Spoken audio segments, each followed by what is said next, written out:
Welcome back to Bizarre Bureau, where we uncover the strangest stories history tried to hide.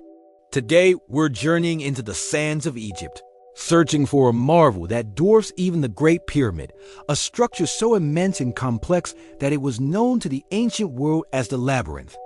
A colossal building said to hold the secrets of Egypt's founding kings, which has now vanished from history. Did it ever truly exist? Or is it just a legend? The truth is far stranger than you can imagine.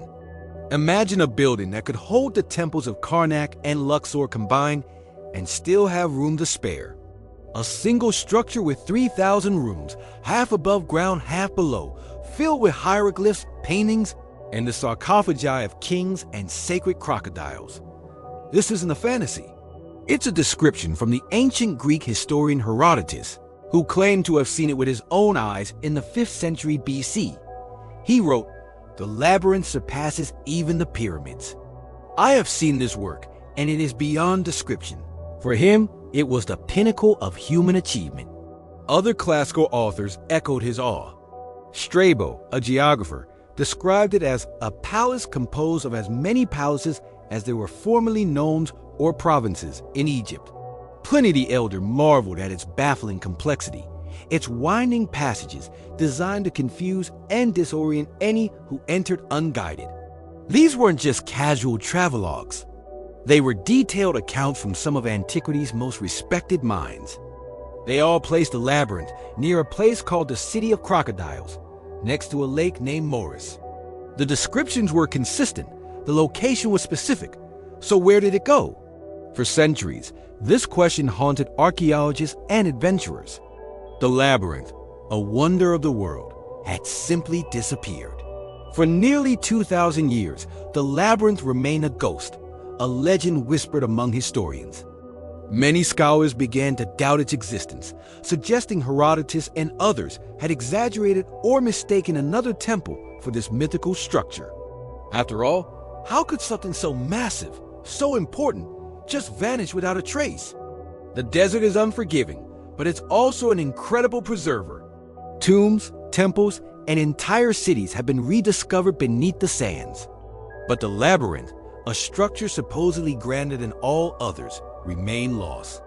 The search seemed hopeless. The first major breakthrough came in the late 19th century.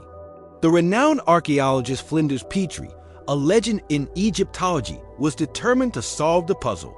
Following the ancient clues, he began excavating near Hawara, not far from the Fayum oasis. There, he was investigating the pyramid of a pharaoh named Amenhotep III, who ruled during Egypt's prosperous Middle Kingdom, around 1850 BC. Adjacent to the pyramid, Petrie uncovered something extraordinary, a massive stone foundation stretching over an area of more than 1,000 feet by 800 feet. That's the size of several city blocks. Could this be it? The footprint of the Lost Labyrinth? The scale was right. The location matched the ancient text perfectly.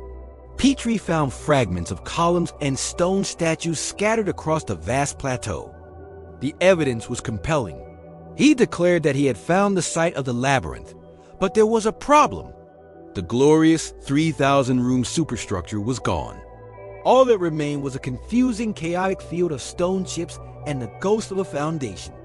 What could have possibly destroyed such a monumental building so completely?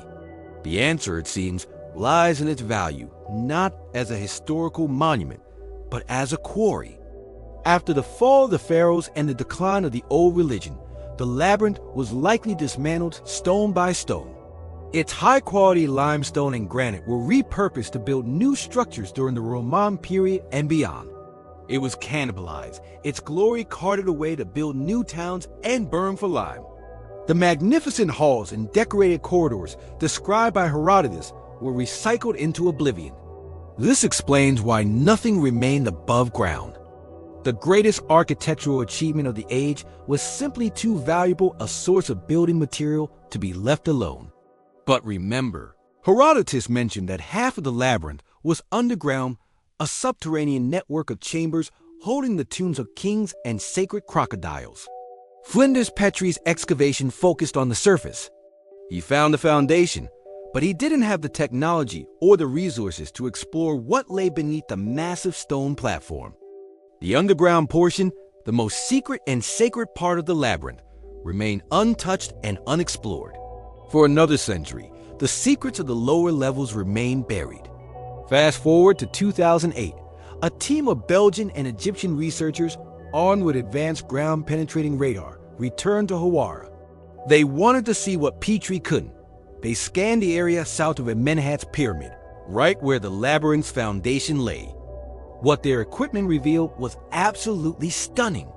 Beneath the sand and stone debris, their scans showed clear evidence of a massive grid-like structure.